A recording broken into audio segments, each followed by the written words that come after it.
Today on Our Lifestyle, we're back in the shop and we're going to address a relatively controversial topic, believe it or not, and that is whether or not you should have AC when you go camping.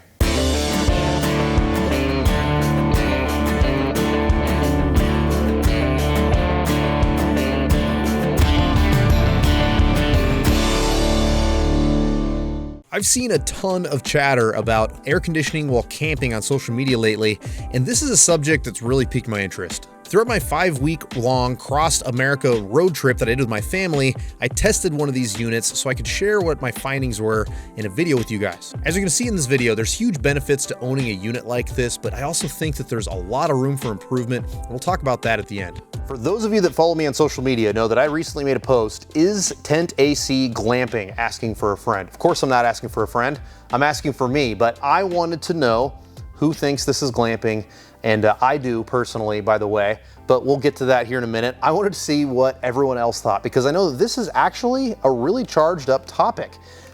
It's really interesting to see where people draw the line where you're allowed to be comfortable from like a warm blanket or something like that, but AC is past that line for a lot of people. So anyway, your responses. Air down overland. Like many people, if it's overly hot, I don't sleep well. So if it were available at a decent price, I'm all in. Don Scott Wheels. Camping is for everyone. Not everyone lives where the weather is nice, but we can fix that. Beercraft by Eddie. Glamping! Explanation point. Ruby Runner 85. It's annoying. I don't know if that means AC's annoying or glamping's annoying, or maybe I'm being annoying, whatever, but that's what his response was. Robert Sepanek. Air conditioning in a tent? Cry face laughy emoji. MJS Tacoma. No, if anyone thinks it is, come camp in Florida in the summertime, LOL. I bet it's real hot camping in Florida in the summertime. T.O. Knight. If your tent had AC, is it still a tent? Dark Side MT. I refuse to camp, tent, or whatever if an AC is even remotely needed. Bradford Customs. I don't tent camp until it gets cool out just because I hate going to bed sticky and hot. If there was an affordable, practical way to keep the tent cool and dry inside, I'd be all about it. Just take the camper most of the time. Edward Shin. It's glamping, but it sounds like an awesome way to enjoy camp in the heat. Mischief Maker JKU.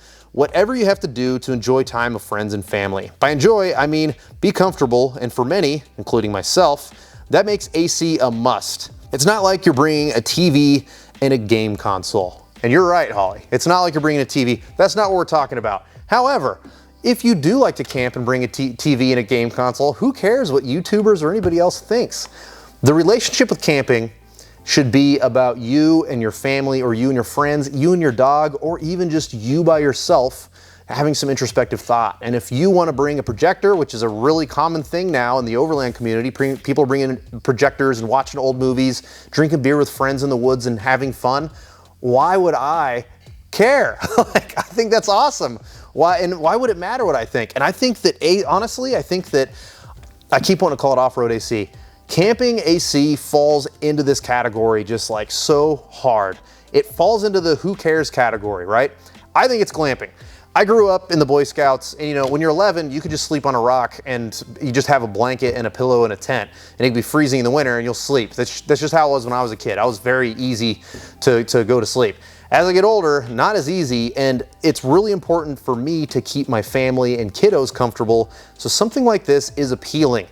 I actually live in a part of the country where this is not really necessary for me. I just find this topic interesting. So to be honest with you, I mean, we'll talk about this throughout this video. This AC unit will not get used in the pickle household very often. However, there will be times where if I'm traveling down to Death Valley or something like that, I'm going somewhere where it's gonna be lava hot and I'm gonna be meeting friends, why wouldn't I take advantage of being able to sleep comfortably through the night and not be just covered in sweat? So I used this for like the last 6 or 7 weeks off and on because we were on a big cross-country trip and we traveled to a lot of hot and humid places, and I got a chance to test this. But before we get to my thoughts on that, what I want to do is I want to test this unit in my rooftop tent. So this unit is from a company called Zero Breeze. From all the research that I did, this is the only real AC unit that I could find. Everything else says it's tent AC or camping AC, but it's actually just swamp coolers. So there might be another unit if I scoured the internet even harder, but this realistically is the only one I could find. And this has a huge job because it is more difficult to cool a space than it is to heat a space. And then to be able to make that in a tight package that is practical for camping, I'm skeptical at how good the results are actually gonna be. So anyway, we have optimal conditions here in the shop. It's like, I don't know, probably 80 degrees. We'll see when I break out the thermometer, but I'm gonna put this in an insulated tent. This is gonna be optimal conditions, I'm telling you. We'll put it in an insulated tent. We're gonna see how much colder it gets the tent than the ambient temperature in the shop over like 20 or 30 minutes. And yeah, and then we'll go through, we'll talk about the unit. I wanna talk about how these work because I love to learn how things work, and I did a little bit of research. And this is kind of a fascinating design and a fascinating unit. So we're gonna go through all that, and then we'll wrap this up with some final thoughts. And I'm really interested to see in the comments what you guys think about something like this. You can get this unit in a couple different assembled variations, and one would be with a battery pack and one would be without a battery pack. So the one that I have is both. It's the AC, it has an AC adapter and it has a battery pack. And for today's test, we're gonna use it just plugged into the battery. But big deep cycle batteries like this aren't cheap, and this one's not any exception to that. So if you already have a Jackery or some sort of a portable power station, or if you just want to use something like this in your RV and you have an inverter, you don't necessarily need the battery. You can just get the unit itself, plug it into a 110, and you're good to go.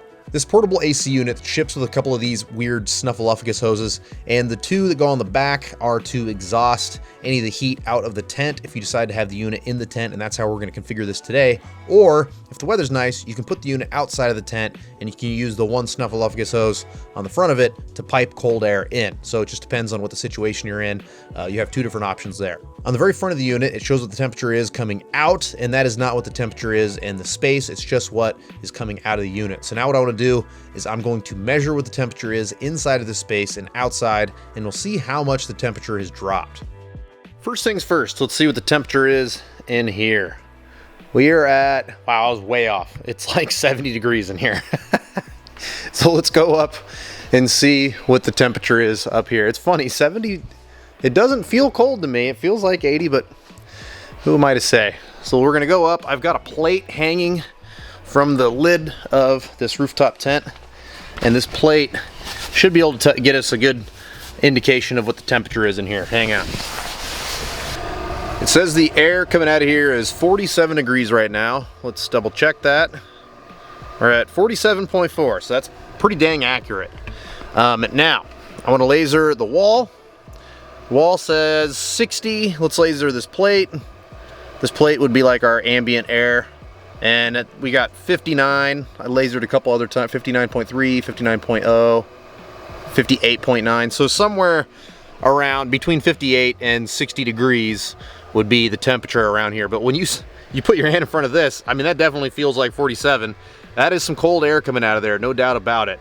This has got to be the most optimal conditions to use an air conditioner like this, right? I mean, not a lot of people have insulated tents, and I mean, aside from being in a small RV or like a teardrop trailer, I think this is probably the most optimum position that you can put this in to see how good it can be. So I think that this drop that we have from outside to inside is probably that like 10 to 12 degree drop is probably pretty accurate to what a machine this size is capable of. Most of the people watching this video are the owner of tents that are not insulated. And I also own tents that are not insulated. I used my Gazelle tent this summer with this device, and the biggest difference that I noticed wasn't actually a temperature difference from the inside of the tent to the outside. There was a couple degree difference, but it wasn't crazy. The biggest difference I noticed was in humidity, and it's just, we've got to be realistic as to what to expect out of a device like this. And you could look at this as a pro or a con, whatever. We're limited because they say the way a basic AC system works has been the same for a lot of years, and it's probably going to be the same for a lot of years to come. And the way that it works is you've got an evaporator coil and a condenser coil. The condenser coil is the hot side. The evaporator coil is the cool side. The way that it makes cold air is that it blows air across a grid that is cold, and then cold air comes out on the other side of it. It's pretty simple, right? And so a device like this, because it's all compact, you can't put the condenser outside, which would be ideal, or have the evaporator inside, which would be ideal.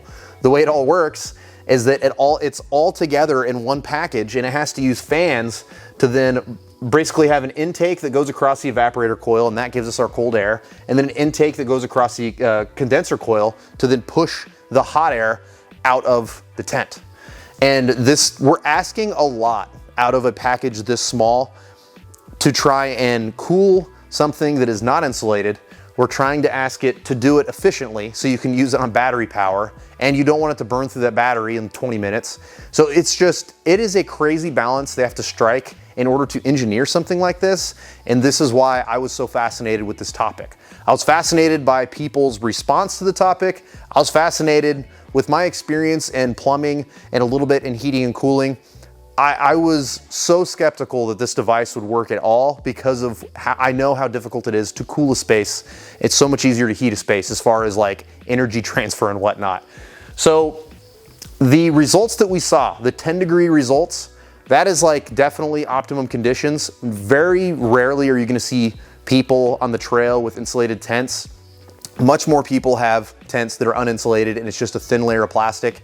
So I wouldn't expect a device that is this compact, this portable, and this efficient to cool 20, 30, 40 degrees. I think that you'll probably never see that, to be honest. The amount of energy that we're talking about, the requirements that we're talking about, they would have to reinvent refrigeration in the way that we do this in order to make a small, compact, energy efficient device cool a tent the way that your AC cools your house or your car. It's just not practical. I've got two final thoughts before we wrap up here. One is gonna be recommendations for Zero Breeze on how they can improve this unit. And the way that I do it on all these reviews is I don't write an email to Zero Breeze. I'm gonna tell Zero Breeze right now, because they're gonna watch this video, and this is just me talking from me to you, Zero Breeze. And then my second final thought, we're just gonna talk about people being idiots online and hopefully discourage that. So the first thing, Zero Breeze, improvements that you can make. This snuffleupagus hose system could be improved in huge ways. You market this to people with RVs, you need a window connection for the RV, because if you just shut a window on this thing, it's frustrating because it's just two round shapes trying to go into a big rectangular shape that is your closing window. So obviously there's a big problem there. I'm sure that there's room for being able to make some sort of a sliding universal adapter that would be able to go into most windows, right? Also, the other adapter I would make would be for windows inside tents, because trying to zip two windows into this, you end up having all these big holes, and I think that would bother most people. So if you just made an adapter that basically went from two rounds to one big rectangular shape, you could zip around that rectangular shape and it's gonna be a way tighter seal. And for people that live in places with a lot of bugs, you want a tight seal. And then obviously for being able to keep cold things cold and hot things hot, you want a tighter seal as well. This thing, you don't need it. We need a way to connect the battery to this, yes. This is gonna get lost. A lot of people are gonna lose these little pigtail jammies. I'll do what I can to hold on to it. There's no carry bag or anything, so I think that people are gonna lose these personally. So what you could do is what they do on like all drills, impacts, sawzalls, all that. Make the connection here between the battery and the unit, and then boom, problem solved. So those are my two recommendations for the unit. Other than that, very impressed. It works, and you are doing a lot with a little. There's no doubt about it. That's why I think you're probably the only company that's going to try to make real AC units for small spaces like this, because it is such a big job. I think a lot of people aren't going to take it on. Now, final thought for people being idiots online.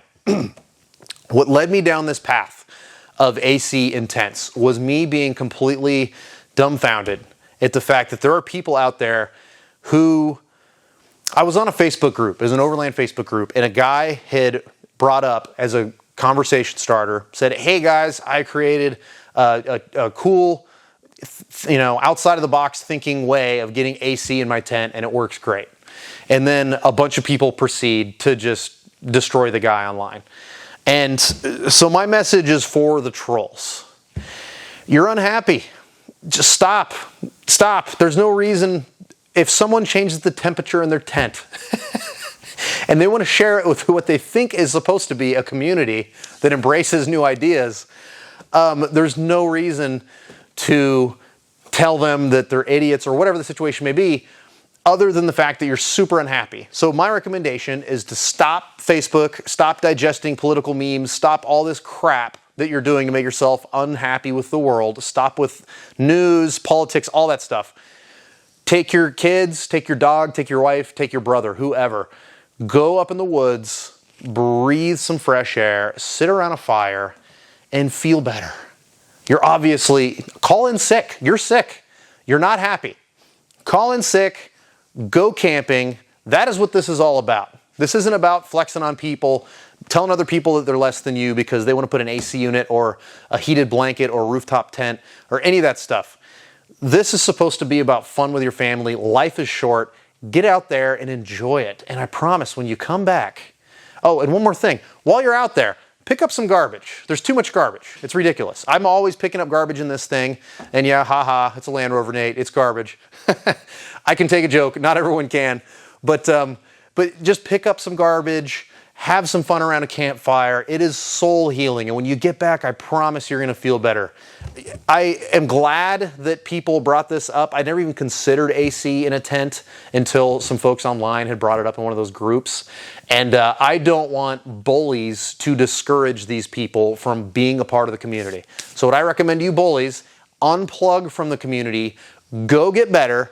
And when you come back, I'll be the first one with open arms to welcome you back into the community as a helpful, or as a happy person who's ready to help people instead of someone who's there to poo-poo every idea that they see on Facebook. So anyway, my rant is over. I hope you guys enjoyed the video.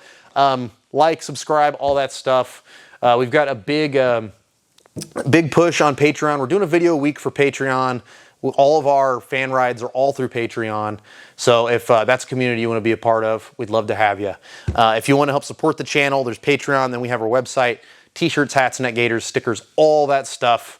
So if you want to help support our channel in either one of those ways, we would love to have the support so we can continue to make videos like this. If you want to follow me on social media, I'm @DirtLifestyleNate. We'll see you next time.